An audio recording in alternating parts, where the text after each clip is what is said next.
Bismillah, alhamdulillah, la haula wa la quwata illa billah. Allahumma salli ala sayyidina Muhammad abdika wa nabiyika rasulika nabil ummi wa ala alihi wa sahbihi wa sallim tasliman qadri a'udhu zadika fi kulli waqtin wahin. Para santri, wali santri dan pemirsa dimanapun Anda berada di seluruh penjuru negeri tercinta, negara kesatuan Republik Indonesia atau di berbagai belahan dunia manapun. Apa kabar Anda hari ini? Saya yakin Anda dalam keadaan baik bersama dengan orang-orang yang kalian kasihi, orang-orang yang kalian cintai, dan tengah menyelesaikan tugas-tugas penting. Doa dan harapan saya selalu semoga Anda semua senantiasa diberikan kesuksesan lahir dan batin. Para santri, wali santri dan pemirsa, hari ini adalah hari yang sangat membahagiakan bagi kami pribadi dan keluarga besar Pesantren Modern Al-Amanah. Rawuh di pesantren kita Profesor Dr. Hajah Istibsyarah BA SHMA. Ya, terima kasih. Dan ini kedua kalinya mungkin beliau rawuh ke tempat kita, dan ini adalah kebahagiaan karena nanti kita bisa bincang-bincang dengan beliau, karena jarang seorang wanita kemudian mencapai prestasi tertinggi di dalam bidang akademis. Maka kerawan beliau akan menjadi inspirasi, menjadi motivasi bagi para santri. Paling tidak bisa melihat bahwa seorang wanita tidak selalu ada di dapur dan berhenti tugasnya. Beliau menyelesaikan tugas akademis tertinggi sekaligus banyak melakukan tugas untuk kemajuan bangsa ini. Baik, kita sapa beliau. Assalamualaikum warahmatullahi wabarakatuh. Waalaikumsalam warahmatullahi wabarakatuh. Sehat Bu Nyai? Alhamdulillah Pak Kiai Kholis. Iya, kalau memanggil saya itu nyindir. Karena ini juga ibu saya yang kedua, jadi beliau punya hak untuk nyindir saya. Ada beberapa hal, karena mustamiin kita yang mendengar dan membaca, melihat podcast kita ini santri, wali santri dan orang-orang tertentu. Maka yang ingin saya tanyakan kepada Bu Nyai, yang pertama kepengasuhan orang tua masa kecil. Yang kedua adalah bagaimana panjenengan bisa meraih prestasi tertinggi dalam bidang akademis yang tidak semua perempuan punya kemampuan itu. Yang ketiga, kiprahnya dalam aktivitas sosial maupun politik. Yang pertama Bu Nyai, gimana Abah dulu mendidik panjenengan masa kecil? Bismillahirrahmanirrahim. Nama bapak saya itu Muhammad Yakub Husain almarhum. Kemudian sebagai pendidik dan mengajar saya supaya kamu belajar terus, memberi semangat. Gitu ya. Ya, kamu harus belajar terus. Ya, carilah ilmu setinggi-tingginya. Itu bapak saya. Lah, karena bapak memberi semangat gitu, mesti saya ya harus belajar.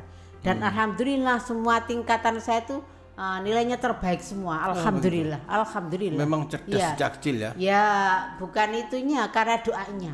Jadi orang tua itu, doa orang tua itu nomor satu, harus diutamakan. Jadi diminta, bapak, ibu saya masih ada, bapak saya, kemudian suami saya itu juga memberi semangat untuk saya belajar dan juga mendoakan gitu. Sehingga karena diberi semangat seperti itu, saya harus belajar, benar-benar belajar. Tapi belajar tidak hanya belajar, harus tirakat. Jadi harus puasa, harus terus puasa terus, sholat malam, tahajud harus terus, minta apa saja kepada Allah, minta semuanya, minta ampun yang penting, minta istighfar kepada Allah Subhanahu Wa Taala. Biasanya itu. Kan anak muda itu mudah terpengaruh ya, apa di pondok ataupun di sekolah kan banyak anak-anak yang dalam tanda petik gak semangat atau nakal, apa enggak ya, terpengaruh? Memang ada pengaruh seperti itu, tetapi saya waktu itu kok kecil kok tidak kepingin seperti itu. Gitu ya. Dan saya harus belajar terus, harus belajar dan harus menghafal Al-Quran.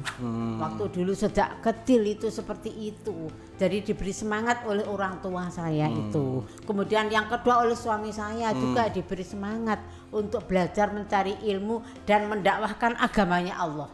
Amar ma'ruf nahi mungkar. Nah, itu yang harus saya pelajari semua dan harus saya amalkan. Berapa bersaudara tuh punya?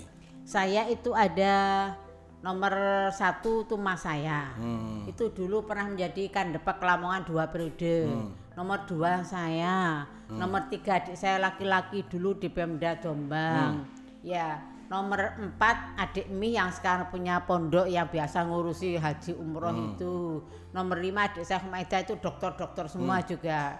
Kemudian nomor 6 adik saya Akid yang dulu ketua komisi D DPRD tingkat 1 itu. Kemudian adiknya Akid itu Qoyim. Allah yarham telah wafat baru meninggal wafat ya.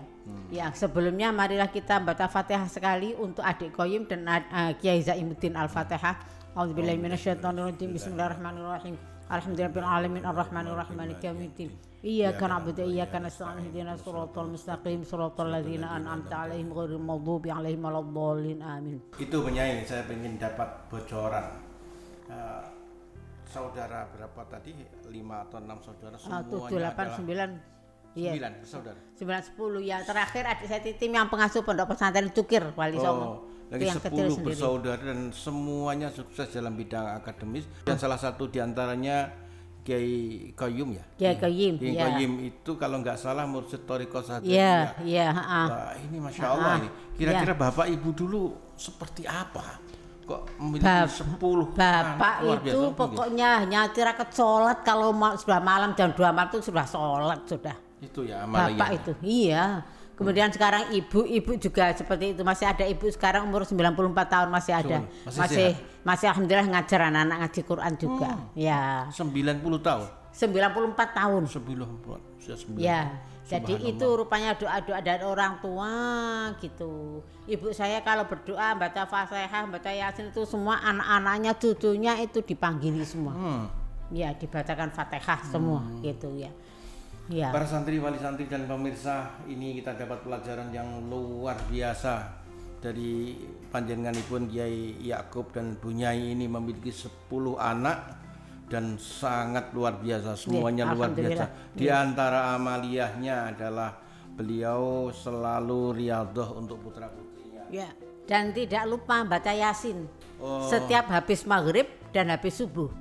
Karena dalam kitab tafsir Yasin, siapa yang baca Yasin habis maghrib dijaga sampai subuh. Siapa yang baca Yasin habis subuh dijaga sampai maghrib. Ya, baca Yasin. Nah, ini juga perlu digarisbawahi untuk membaca Yasin setiap selesai salat maghrib, selesai salat subuh karena penjagaan bisa 24 jam dilakukan oleh Allah Subhanahu wa Ta'ala. Yang kedua, punya proses menempuh pendidikan mulai dari sekolah dasar kemudian sampai dokter nih. Gimana lakonnya, gimana ceritanya? Saya waktu pertama MI itu di tempat saya sendiri, di bapak saya. Habis itu kemudian sekolah sanawiyah aliyah itu dulu namanya Mu'alimat Tukir. Sampai selesai. Kemudian di Mu'alimat Tukir sampai selesai jam 12, jam 1 kuliah di Unhas. Mencapai BA, Bachelor of Arts. Kemudian setelah di Unhas selesai BA melanjutkan di Malang. DRA di Malang. Setelah itu saya di DPRD 2 periode menjadi ketua komisi juga. Kemudian saya di samping DPRD kan banyak nganggurnya saya kuliah. Iya, DPRD Kabupaten Kediri. Itu banyak nganggur jadi saya kuliah Fakultas Hukum, makanya ESA. Sudah, setelah itu dinas saya ganti di Surabaya, di IAIN Surabaya. ASN bela dipunyai. Iya, dulu waktu itu. Kemudian setelah di IAIN Surabaya, saya tugas belajar di Jakarta S3. Alhamdulillah saya di sana tercepat terbaik. Ya alhamdulillah, berapa nggak sampai 2 tahun, nggak sampai setahun juga sudah profesor. Oh subhanallah. Iya, alhamdulillah ya. Cum laude. Dan profesor cepat. Iya. Cum laude. Iya. Ini para santri khususnya santriwati. Kapan santri kita juga ada seperti beliau? Ya. Dan tidak melihat orang laki-laki. Orang laki-laki kok dilihat. Ya. Jadi hanya doa saja. Oh begitu ya. Hanya doa saja. Orang laki-laki enggak usah dilihat. Banyak sih orang laki-laki yang itu karena saya kan juara nasional mau baca Quran. Oh gitu ya. Ya, jadi kalau saya tampil Qori'ah di nasional saya. Kemarin ke Padang tuh saya di pembina tafsir bahasa Inggris dan tafsir bahasa Indonesia. Hafalan Qur'annya yang tafsir bahasa Indonesia 30 juz, kalau bahasa Inggris kan bertahap kemarin 14 juz. Ya, jadi saya di MTQ-an memang di Al-Qur'an. Saya senang itu Al-Qur'an. Iya. Nah, ini. Dan pertanyaan yang ketiga, aktivitas kiprah Bunyai dalam aktivitas sosial itu apa saja itu? Ya, kalau aktivitas sosial saya di Muslimat Pusat itu wakil ketua YAM Yayasan Haji Muslimat. Kalau di Jawa Timur saya wakil ketua Jawa Timur. Kemudian kalau di MUI Pusat saya wakil ketua komisi dulu itu. Karena apa? Karena rumah Jakarta kan repot saya. Jadi sudah wakil-wakil saja gitu. Yaitu di MUI iya, di Muslimat iya, di PBNU saya bagian Suriah juga. PBNU pusat ya. Kemudian di PKB. Ya karena ibu saya pesan kalau partai PKB saja. Gitu ya. Ibu saya pesan gitu. Jadi saya PKB Dewan Suro Pusat, Dewan Suro Jawa Timur. Iya. Ya meskipun nggak kampanye, tapi kan ya perjuangan NU kan lewat PKB dulu itu. Partai sayap politiknya NU adalah PKB. Subhanallah, lengkap ini. Seandainya malaikat menghisap, udah gak sah, langsung masuk surga. Amin. Lengkap, mulai perjalanan kecilnya, pendidikannya, kiprah sosialnya. Ya, amin. Barangkali setiap kesuksesan pasti ada masalah Bunyai. Kira-kira tantangan terbesar apa sih yang kalau tantangan itu biasa, bukan masalah uang sebenarnya, masalah lain jenis. Masalah lain jenis kan banyak ya. Saya ingat dulu ada berapa itu yang senang ya, saya enggak itu semua, enggak ngereken juga sudah. Pokoknya saya ibadah terus gitu aja. Kemarin saya dapat cerita tahun lalu dari Kandepak Sidoarjo, Bapak Kambali almarhum. Oh ya, itu dulu satu kelas saya di Unhas, tapi dia syariah, saya tarbiyah. Oh ngaten. Iya. Katanya pernah. Iya, Kambali itu karena MTQ juga ikut angkat-angkat MTQ. Oh gitu. Iya. Itu salah satu diantaranya belumnya. Tapi memang bisa memproteksi diri sampai kemudian. Ya, jadi pokoknya meskipun ada orang lain jenis tapi harus bisa membatasi diri. Masya Allah. Bisa membatasi diri. Ya. Sekarang masih ngajar nggih? Ngajar. Saya ngajar alhamdulillah kemarin di Pasca Sarjana UIN Surabaya itu saya mengajar pakai Zoom. Pakai semester ini belum. Tapi saya ada Urwatul Wusko, saya termasuk di sana kayak rektornya gitu ya, ketua yayasannya juga. Iya. Di Jombang. Iya, Para santri, wali santri dan pemirsa, demikian bincang-bincang singkat kita dengan Bunyai Profesor Dr. Istibsyaroh BA, Dr. Anda MA, dan Masya Allah, dan kiprahnya demikian lengkap. Kita tidak mungkin mengabsen satu persatu, mungkin satu hari satu malam nggak selesai. Tapi paling enggak apa yang kita bicarakan substansi beliau, bahwa beliau memang sejak kecil, satu yang pertama cerdas, yang kedua memiliki orang tua yang sangat luar biasa, yang ketiga juga mampu memproteksi diri dari hal-hal yang membuat beliau hilang fokus, sehingga mulai dari kecil fokus sehingga beliau bisa mencapai bukan saja dalam aspek akademis tapi juga dalam aspek sosial, dan lebih hebat lagi beliau adalah seorang qari'ah nasional yang insya Allah hafidhoh. Amin, amin. Maka rawuh di sini adalah sebuah kebahagiaan bagi kami. Moga-moga berkah manfaat rawuh beliau di tempat kita menjadi motivasi bagi santri dan menambah keberkahan di pesantren kita. Ya, akhirnya terima kasih Bu Mai sudah berkenan rawuh di tempat ini. Sekali lagi terima kasih dan mohon maaf kalau nggak bisa hormat. Para santri, wali santri dan pemirsa, demikian bincang-bincang kita dengan beliau. Moga-moga bermanfaat. Akhiran. Wallahu muwaffiq ila aqwamit thoriq. Assalamualaikum warahmatullahi wabarakatuh. Waalaikumsalam warahmatullahi wabarakatuh.